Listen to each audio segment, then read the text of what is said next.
Hello everyone. So I wasn't originally planning on doing another year in the TikTok anytime soon, but when I couldn't really concentrate on anything, I was kind of going through some of the different fat acceptance creators that I had on my list, and I found Fat Fairy Principessa. And she's actually really not bad. This is going to be a far more positive look at the fat acceptance community than we've seen previously. So I'm comfortable covering her today. So let's go ahead and jump right into it.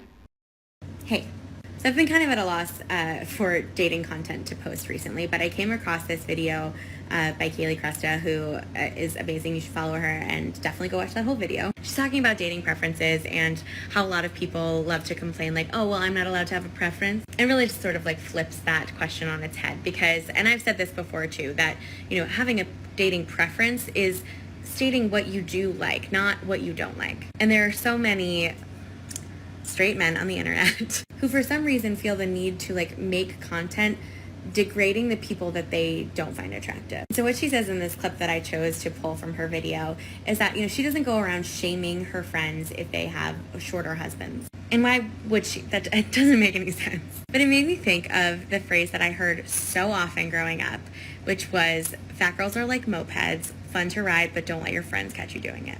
It was a ubiquitous joke in my high school, and often from guys who didn't have a lot of social capital on their own. So they were sort of unconsciously learning and passing along this idea that in order to be cool or macho, you had to make fun of your guy friends if they had a preference that was different than yours or different than, the societal norm. I talked about this before, but it kind of reminds me of in the movie Summer Catch, Mark Lucas's character is attracted to plus-size women, and he is made fun of mercilessly for it throughout the movie until he owns it, which is totally fetishization in the movie and not a great representation. But I do think that it's true that if you are unabashed about what your preference is, even if it is different than other people's, that people will then kind of respect you for it. But I've talked a lot on my page before about where preferences come from and how often I think that they're manipulated or even programmed by the media rather than genuine personal preferences. And it reminded me of one of the awful movies from the early aughts, Shallow Hal.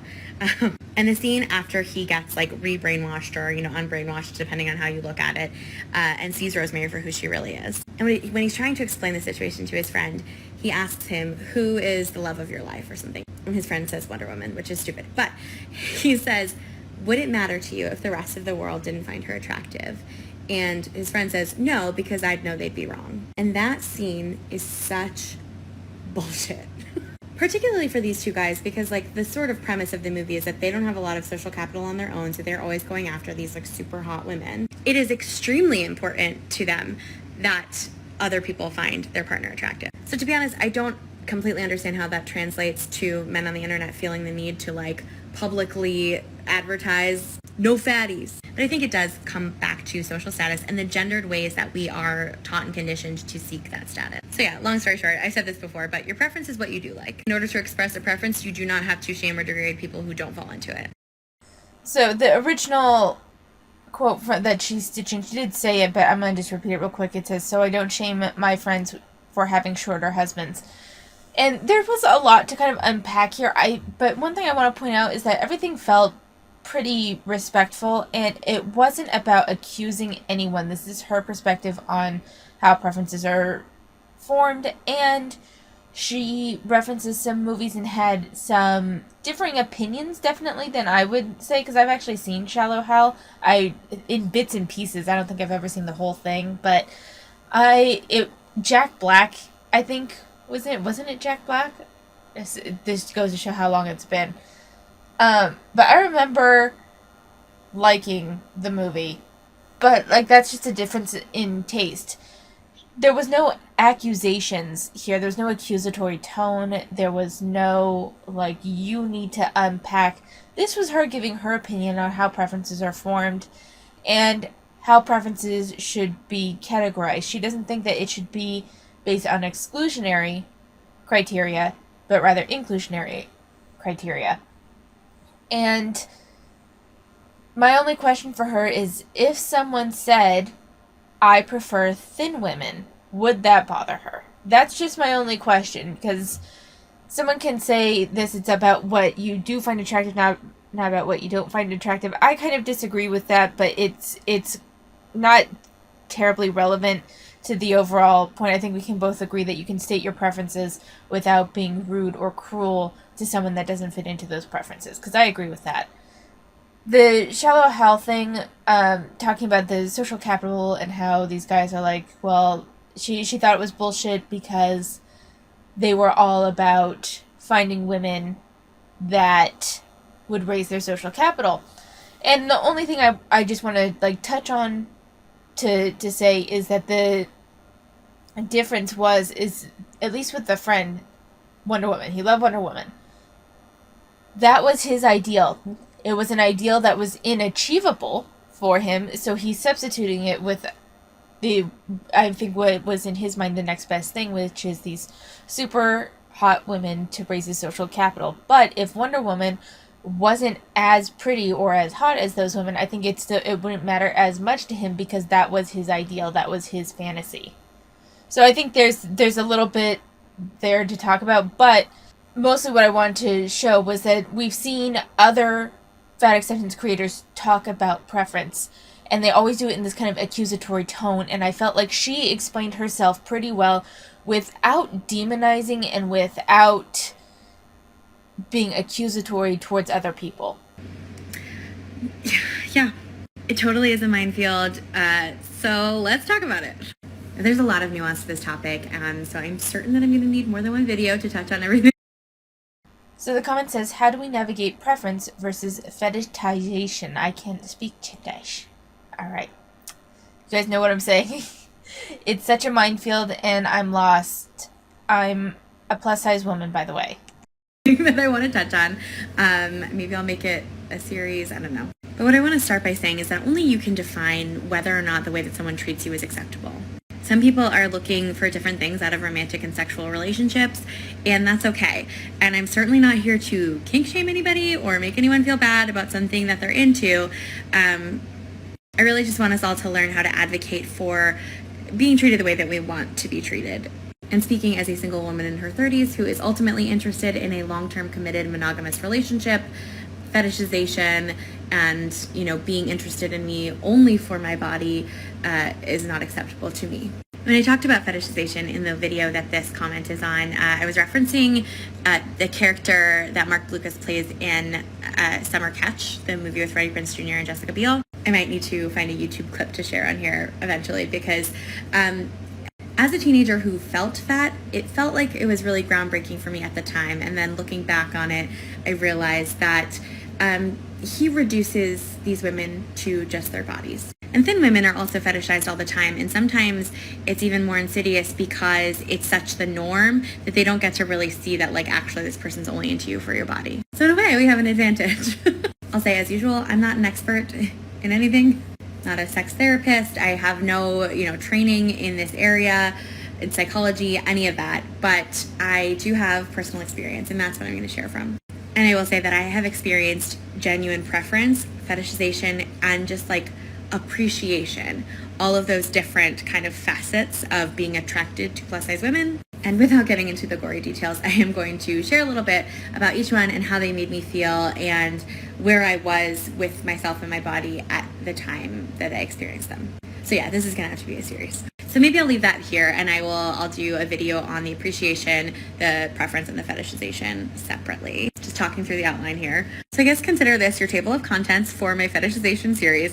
But the main takeaway here is if the way someone is speaking to you about your body or reacting to your body in an intimate moment or on a dating app or wherever, and it makes you feel icky, then honor that feeling. And if it makes you feel hot and powerful and you're okay with being fetishized for the night or, however long makes sense for you, then that's your prerogative. But maybe don't marry that person.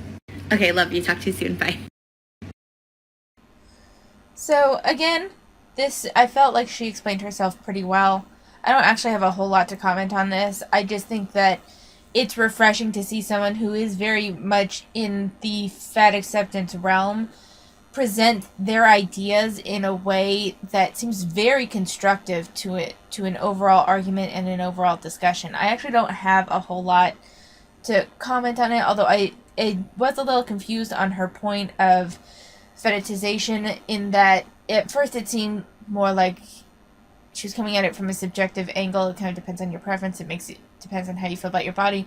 But then she said, if it makes you hot and powerful, and maybe you don't mind being fetishized so much, then that's fine too. And I love that she's willing to say, like, if you're cool with it, you're cool with it. It is, and like not demonize someone who maybe likes that sort of attention.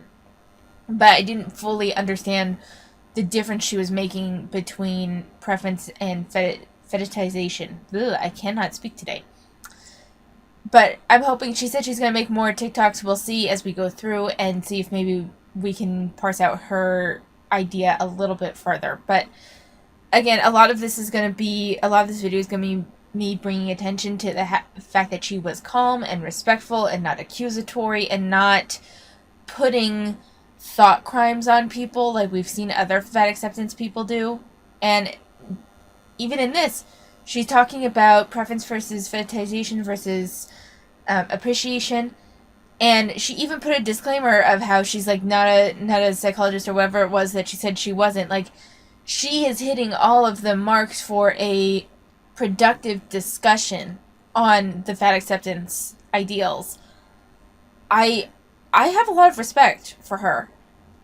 All right, let's get into it. So if you missed my intro video on this series I'm going to do about fetishization of plus size women, you can click this comment to check it out. But we're going to start with the experience that I have had with appreciation. The three parts are going to be appreciation, preference, and fetishization, all of which I've experienced in different contexts with men throughout my dating life. And I'm starting with appreciation for a couple of reasons. One being that the story that I associate with this was the first in chronological order, but also because I'm so thankful that I had this experience early on in my early 20s, because it allowed me to see what it could be like to have someone just be attracted to me. Not attracted to me because of my body, not attracted to me in spite of my body, but just into me and what that entails. So in my early 20s, I dated this guy that I knew was not going to be my boyfriend. My friends did not like him. I definitely didn't take him seriously. It was totally a casual thing. But it went on for a couple months, and the reason that I stuck with it for a while was because of this experience I had with him of appreciating my body. Whenever we were together, this guy made sure that he was constantly telling me about how hot he found me and how beautiful I was. And he would often do this when he was touching me somewhere that I don't ordinarily like to be touched. I should just say it was my stomach. It makes it sound more salacious that I don't say it. And the reason that I refer to this experience as appreciation is that I know that this guy actually doesn't have a preference for plus size women. I should also issue my regular disclaimer that I wasn't actually wearing plus sizes at this time, but I was always the thicker, curvier girl of all my friend group, and I've never, ever, ever, ever, ever had a flat stomach ever since puberty. So honestly, my dating experience hasn't changed from then to now of the way that I'm classified and feel about myself when it comes to dating men. Back to the story. So basically this guy, even though he kind of sucked in a lot of other ways, the time he made out with a guy right in front of me at my birthday party and then tried to gaslight me into believing that I was being dramatic. Also, one of the reasons that my friends didn't like him for me was that they thought he was gay, which he definitely isn't, but he's totally in denial about being bi. Okay, anyway, he made me feel better about myself than probably anyone ever has. And so after we finally broke up for good, I had people being like, why did you even go out with that guy? He didn't even treat you well. And I was like, he made me feel beautiful. When I was with him, I believed it. And as someone who has struggled with body image their whole life, that was huge for me. And because I didn't have any grand expectations that he was going to be the love of my life or anything, it didn't really bother me that what other people saw didn't look good, because behind closed doors, he was really doing a lot for me. Which kind of goes back to what I said in the intro. Only you can determine what behavior you find acceptable. And honestly, I'll always be grateful to him. All right.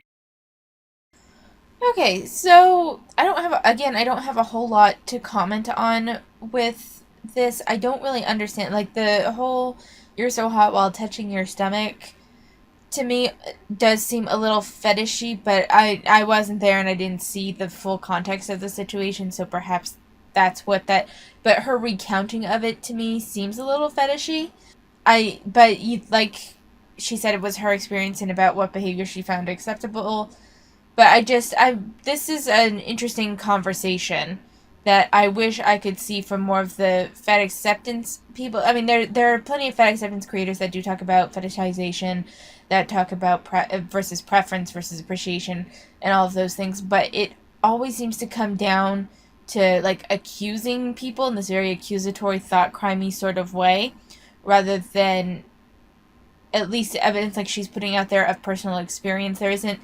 They'll say they're talking from personal experience, but then it seems to be like these very broad claims, whereas she is recounting a specific situation in which she defined as appreciation.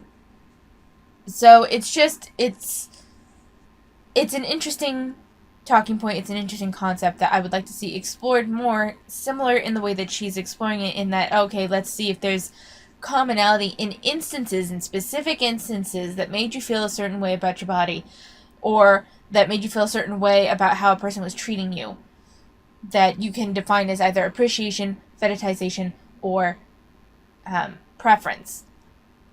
So I'd be curious about this, but so far, like, I really don't have much to say, and I think that's going to be kind of par for the course for our series on Fat Fairy Principessa, because she's presenting things in a very personal way that doesn't accuse people and seems to really try to work on furthering the conversation rather than being right. Okay, here we go. I had to kind of psych myself up for this one. And quite frankly, this is a tough topic for me, so apologies if this just like feels rambly and doesn't totally come to a point, but we're going to talk about fetishization through the lens of like my experience with it as a plus size woman. So I've mentioned before on my page many times that I was not always technically plus size. I was always like the big girl in my friend group, and I've always been curvy, including not just in the places where you're like allowed to have curves. But growing up as a white woman in the 90s and early aughts, I was constantly getting the subconscious messages that the worst possible thing that you could be is fat, that fat is a bad word. So I did mental gymnastics for a long time to like convince myself that I wasn't fat. It's still a label I don't love to self-identify with, but that's for a variety of reasons, not because it's a bad word. But I went through a period of my life in my like late 20s where I was putting on weight, and I hit the arbitrary societally set milestones to start having to wear plus size clothing. I hit 200 pounds, and it was kind of a moment of reckoning for like my internal monologue where I could no longer deny or separate myself from fat.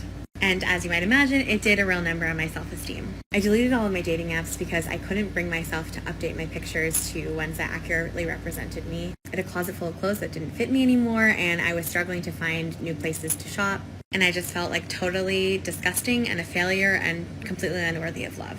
So I basically decided that the only way that someone could be romantically or sexually interested in me, that must mean that they had some sort of fat fetish. Again, I don't want to get into the gory details, but there was a period of time where I allowed myself and almost preferred to not be spoken to or treated like a whole person because I was so fixated on this one aspect. And for a really long time, the most important thing that I thought I could accomplish was getting a man to want to have sex with me. It's very, very sad. And when I was coming to terms with the fact that I was now in a plus size body, the only way that I thought I could do that was by like objectifying myself. I had a lot of experiences during that time that I'm not proud of. I have a lot of regrets about the ways that I allowed people to treat me or speak to me. I had experiences with people who wouldn't even make eye contact with me, and I thought it was what I deserved. And I was doing it all in the name of trying to feel good about myself and my new body, but eventually I realized that it was making me feel worse, and that was sort of my tipping point to pull myself out of it. So this series is really in response to a comment that I got at, trying to figure out the difference between preference and fetishization. And my short answer is that, like, when you feel it, you know it. But basically, if someone's interest in you and the way that they interact with you or compliments they give you don't extend beyond your body at all, regardless of what your body shape and size is, chances are you're being fetishized. And I'm not your mom. I'm not here to tell you what you can and can't do with your body, but you are more than your body. So this whole video with fetishization is different than I was expecting. We got a lot of her back history, and it seems more like self-fetishization that she's talking about. But like I'm not entirely sure I understand this, and she said, you know, if the compliments don't extend past your body, you're probably being fetishized. But in the previous one, the previous boyfriend she had would always like talk about how hot she was while touching her stomach, and maybe he had more compliments to her that extended past that. But that was what we were given. I don't fully understand her delineation here between appreciation and fetishization. I it's nothing against her, but I felt like this could have probably been explained a little bit better. It's a little lacking for me. Hi. So we've reached the final part, at least for now, of this mini-series that I'm doing on fetishization as a plus-size woman. Each part is like embedded in the comments of the last video before it, so if you have missed the rest of the series and want to catch up, you can click on the comment. But basically, this series was inspired by a comment I received on a video about dating preferences, where the commenter was asking about how do we differentiate between preference and fetishization, and what does that look like. So I started this series by talking about an experience that I had with appreciation, which was sort of best case scenario in the way that I was treated in my body, even though that person didn't have a actual preference for larger women. The second was fetishization, which was experiences where it was just all about my body and I was not being seen as a human being. And then this last one that we're going to talk about is preference. I think what inspired the sort of confusion between the two was that I was also talking a lot about the movie Summer Catch. I maybe need to do like a deep dive video on the character of Miles in Summer Catch, actually. It was very formative for me. But the character in that movie, basically, he has a preference for plus-size women. Those are the girls that he goes after. He's on like a AAA baseball team, so, you know, all of his fellow athletes are like always making fun of him for going home with plus-size women from the bar, and he, at first, sort of tries to like play it off like, oop, I'm strong, I have beer goggles. And then eventually he makes this big announcement at the end of the movie that he prefers plus-size women, and people really applaud him for it. On the surface, and at the time when I first watched it, I was like, wow, how amazing. But there is a scene in the movie where he's like about to have an intimate moment with one of these plus-size women. Her name is Marjorie. And she asks him to read her this poem that he wrote about her. And it is literally just entirely about her body and like how big she is and how jiggly she is. And the character of Marjorie is supposed to like love this poem, and maybe, you know, that she's not interested in him seriously, but it's entirely about her body and it's completely fetishization. Even in his speech, when he ends it by saying, I like fat women and they like me, does anybody have a problem with that? That line in and of itself is kind of great, but before that he's talking about fat women's bodies like in a really objectifying and fetishizing way. So I personally have only really had one experience with a guy who genuinely had a preference for plus size women. And I've made a video, actually I've made 2 videos about him before. We met on a dating app, and he actually mentioned in one of our messages before we ever met that he always had a preference for quote unquote bigger girls. And at the time I was still really coming to terms with my plus size body, but I just made the decision that I was not going to allow myself to be fetishized any longer. And so I was really grateful to hear that he had a preference for plus size women. We dated on and off for 7 months, and never during that time did he say anything gross or untoward about my body. He expressed appreciation, much like the guy in part 1, and certainly gave me physical-based compliments, but it was never in like a degrading way that I had experienced in the past. And we were like dating for real, and he was into me for like my brain and my heart as well. And telling the difference between the Mileses of the world and the guys who genuinely just like are more attracted to plus-size women can be very tricky. So, extremely long story short, set boundaries and follow your instincts. You're beautiful. Okay, so my final breakdown of her argument is that appreciation are guys that don't necessarily have a preference for plus-size women but can still find plus-size women attractive. Fetishization seems to include some level of a feeling of degradation with their compliments and their behavior towards you and your body and that sort of thing. And then preference are people that have a preference for plus-size women, appreciate those bodies, but can, 1, see past just the physical aspect of it, and 2, don't include a level of degradation in their compliments. That is my final understanding of her arguments here. And I have to say, I don't disagree with it, and I think they were presented pretty well. I think that this whole series probably could have been condensed a little bit. She went off a little bit, but that's just, I mean, I go on tangents too, so I can't really fault her for that. I didn't think that this was badly put together. I don't think these were bad takes either. I think these were pretty well-formed opinions. No, I'm saying you're not deserving if you're obese. You don't deserve a guy that makes 6 figures if you're obese. Okay. I definitely encourage you to go back and watch that entire video because it's an interesting discourse, I guess. So something I find really interesting about this pick-me-ass bitch, sorry, I'm having a rough couple of days, so I'm probably not going to be as gentle as I usually am. But really, I'm sure a lot of people think this. I'm sure a lot of plus-size women think it about ourselves. You know, internalized fat phobia is a hell of a drug. But actually what I think is like particularly interesting about the way that it's being framed is that she's trying to find instances that, you know, maybe people do agree with, at least in the back of their mind without saying out loud, rather than just come out and say, no, I actually don't believe that anyone who is overweight is deserving of the love of another person. So she is like playing on this idea of this social hierarchy that is just sort of like this unspoken agreement that the absolute bottom of the pile are fat women and the top of the pile are men who make a lot of money. And of course, you know that I know that unfortunately our society totally holds up this hierarchy. But this claim that she's making about deserving, like stating it as this like blanket catch-all fact, like any woman who is obese does not deserve to date a man who makes 6 figures or more, she's inserting herself into a conversation in a situation that has absolutely nothing to do with her. I've said this many times before, but attraction is subjective. Yes, we live in a world where we don't experience attraction in a vacuum. There is media influence and all kinds of messages that we receive all the time about what is attractive, what we're supposed to find attractive.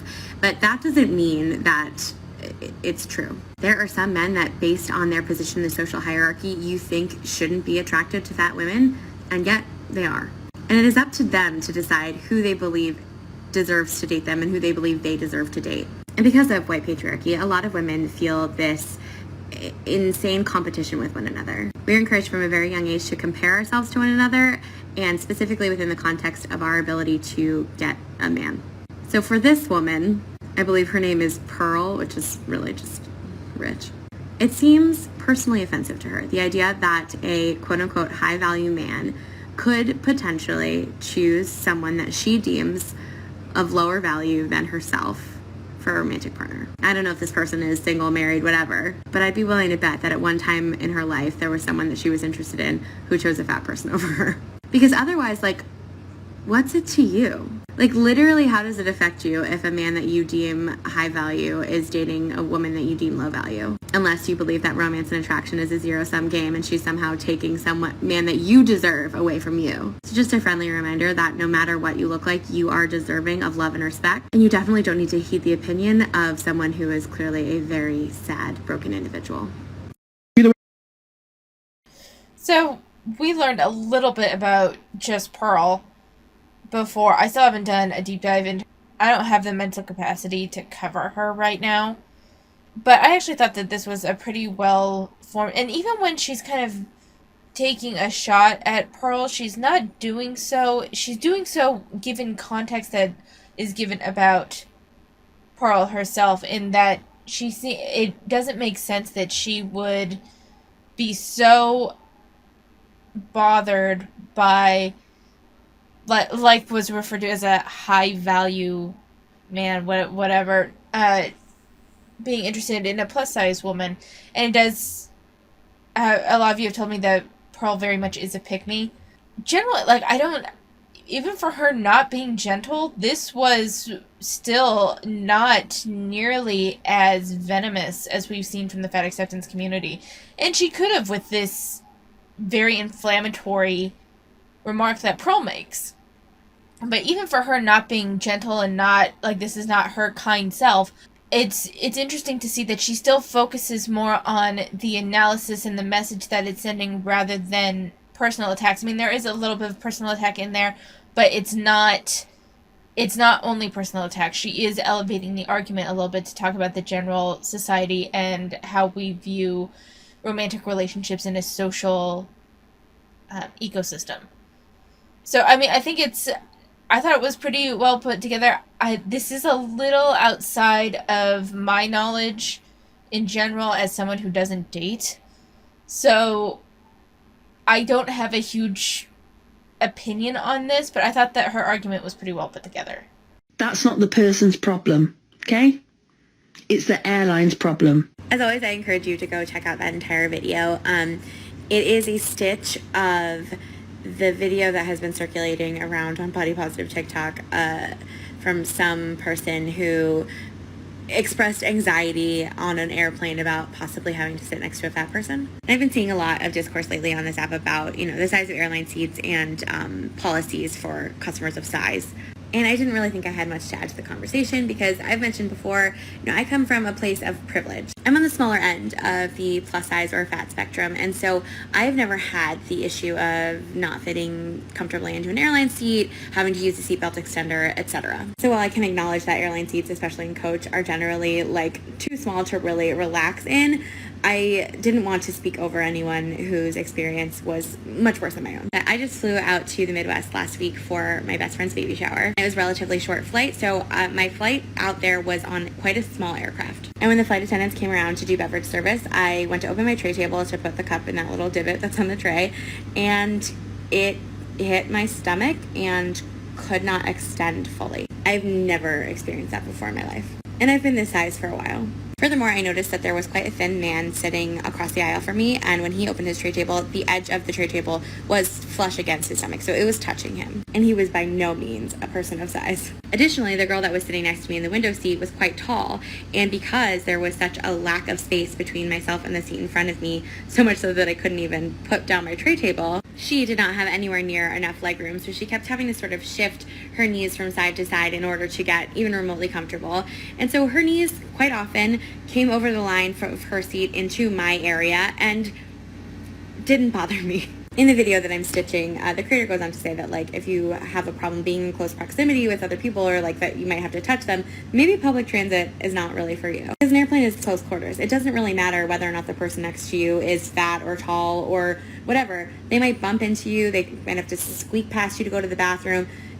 You might touch a stranger. And I know that there's a lot of misguided rhetoric out there that's being tall is the way you're born and being fat is a choice, which is just really oversimplifying and not at all true. I think of that tall girl that was sitting next to me as a great example because people tend to have a little bit more grace for people who are tall because they have it in their mindset, that was beyond their control. But the second somebody needs more space for any other reason, it's a problem. And that just goes to show how rampant fat phobia is in our society. I've seen some videos, and now I can't remember who made them, but that there is a survey available now about the size of airline seats. If you know where to find that information, please let me know in the comments. I am exactly the size of the average American woman. If I can't fully open a tray table on an American-run airline, then that means a lot of other people can't, and that's unacceptable.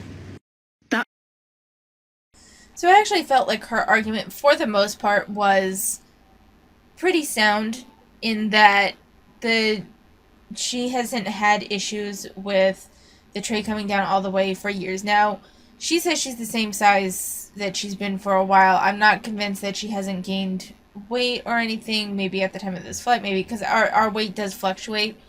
But regardless, she made some interesting points about the thin man across the aisle from her or the tall girl next to her, and that perhaps the space that is given to you on aircrafts simply is becoming smaller in order for them to make more profits, and to a certain extent is becoming unacceptable. I think that that's a fine argument. Where there were a couple of things that I really disagreed with her, though, on. She's talking about if you don't like people touching you, then perhaps public transit isn't for you.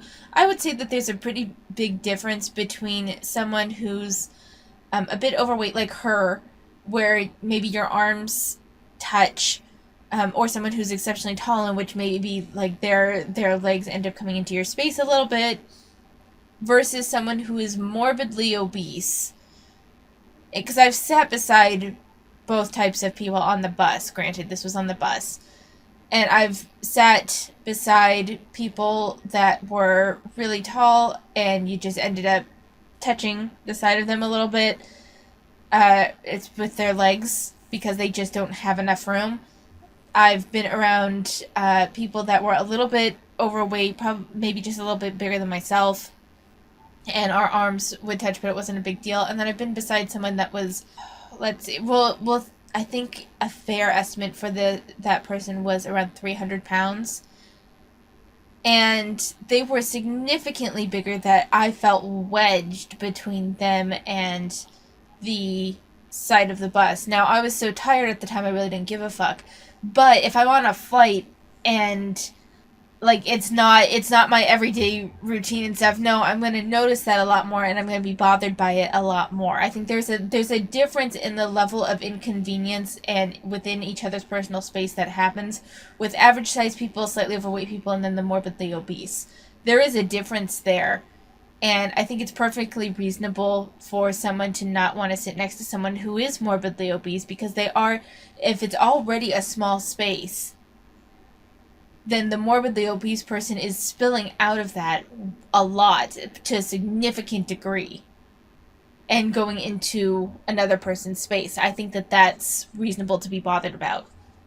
She also makes a comment about how people can't control their height, but being fat is a choice, and she completely disagrees with that.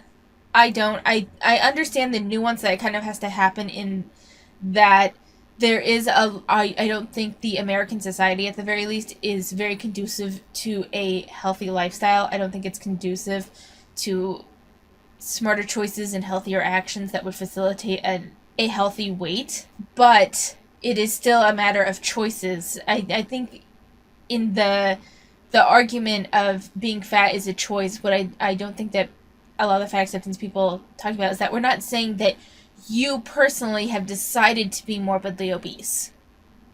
What we're saying is that the choices that you've made have led to this result. So therefore your weight is a matter of your choice. And so you must choose healthier actions and a healthier way of living in order to shrink your body, in order to lose weight. That is what we mean by being obese is a choice. It is a matter of your choices, and you can change it. It's not that you consciously decided to be morbidly obese, but that doesn't change the fact that being morbidly obese is a culmination of your choices. Hi. I don't usually talk about Torrid, mainly because I don't really shop there. And by really, I mean I don't think I've ever purchased anything from Torrid. And that's for a couple of reasons. One being that I have always found their items to be extremely overpriced. And two, because I have, size privilege, being on the lower end of the plus size spectrum. So I have a lot more options. The video that this comment is from is not mine. And I think it's really well articulated about what about Torrid is so frustrating to a lot of plus size consumers. So, we see a lot of discourse on this app. I feel like a lot of times from people who are on the larger end of the plus size spectrum, taking issue with people criticizing Torrid because it's really one of the only options that's even remotely affordable that they have. And I totally understand why it would be upsetting to watch like a smaller plus size person criticize the fashions that are available at Torrid when you are a person who has to shop there, and maybe even a person who finds their clothes cute. That's allowed. Fashion and personal style is subjective. That's why I think this video is a really good articulation of what bothers a lot of us about Torrid. It's not necessarily that the clothes are ugly, and we know that like some of the clothes there are pretty fashionable, but it comes down to this like effort of, first of all, like staying on top of what is on trend and designing accordingly, but also the way that things are styled and shot on the website. So I left a comment on that video and I got this reply, and it really stuck with me. It's like the exact reason why people in larger plus size bodies don't want to hear people criticizing Torrid, especially those of us who have other options. Precisely why Torrid is able to get away with these half-assed shoots. And I know there's additional drama right now about the festival collection and like how there's no actual plus size models in any of the more revealing outfits. And it just goes to show that like Torrid is really coasting on the fact that they know that there are people, mainly who wear like a 5 and 6X, who don't have any other options. So they can just throw a t-shirt dress on somebody in front of a white background, take a picture of it, and not show you anything aspirational or cute or make any effort to be on current trends, and they're still gonna buy it. Because anywhere else that carries up to those sizes is either wildly expensive or even less trendy or just doesn't exist. And so I think the thing that's so frustrating is that this business that like claims to be this place that is inclusive for people of all shapes and sizes, that actually they don't value their customers. They take advantage of the fact that they kind of have a corner on this market, and they don't have to put any effort into making clothes that people actually want to wear or styling them and showing them in a way that gets people excited about adding them to their closet. There is nothing like looking at an outfit on a model and thinking about where you're going to wear it and that new outfit feeling. It's one of my favorite things in the world because I don't make dopamine on my own. But I think even neurotypical people can agree. What it comes down to is that Torrid seems to think that people that wear a 5 or 6X don't deserve that feeling. And this is exactly why we need to be holding other brands accountable to expand their size ranges so that Torrid has some actual competition. Hi. So I still say that not being able to have cute, fashionable, or on-trend clothing is not a form of oppression. It's not a form of exclusion. It's not like, I mean, I guess the argument could be made that it's a form of exclusion, but this is just someplace where her and I are just gonna not be able to meet in the middle on this one. Like, I will give her that she does a pretty decent analysis of Torrid and their business model and what they're doing in the corner that they have on the market.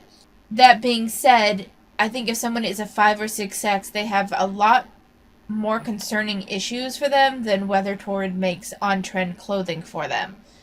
I think that maybe not having access to those on-trend clothes might do better as some sort of motivation for them to lose weight. If you are in a 5 or 6X, you are, I would think, morbidly obese. And so, yeah, your options are going to be pretty limited, which is a result of your choices and your actions. And so if you don't like that, it's time to think about maybe losing some weight so that way you can fit into the things you want to wear. But that's where I'm gonna leave it for today. Thank you all for your kind words on my community post about losing my family member. I really appreciate it. I like shit this past week and I'm cutting myself some slack. I think I gained 2 pounds from it, but like I said, I'm cutting myself some slack and I'm gonna get back on track with my eating today and probably my exercise in the next couple of days and try to reestablish that routine. But yeah, only 1 week left of school before we're out for summer. I had one interview, but it was the day after my family member passed, so of course I fucking botched it. But I got some useful intel from it, at least. And that's pretty much where we are right now. I want to say thank you again so much for your kind words. And I made this one. I'm going to have another 20 to 30 minute video coming out. Maybe it comes out before this one, maybe after this one. I don't know yet. We're going to cover Fat Fairy Principessa over the next few weeks. We started in June. We're already midway through September. She doesn't make a huge amount of fat acceptance content. And what she does feels like pretty reasonably articulated. So I don't think that this will take us a super long time to get through. But I do like highlighting people in the fat acceptance community where even if we don't agree with what they say, there's at least a level of respect in the way they present their argument that I can appreciate. So that's where I'm going to leave it today. Thank you so much for watching. Take care of yourselves, and I'll see you next time.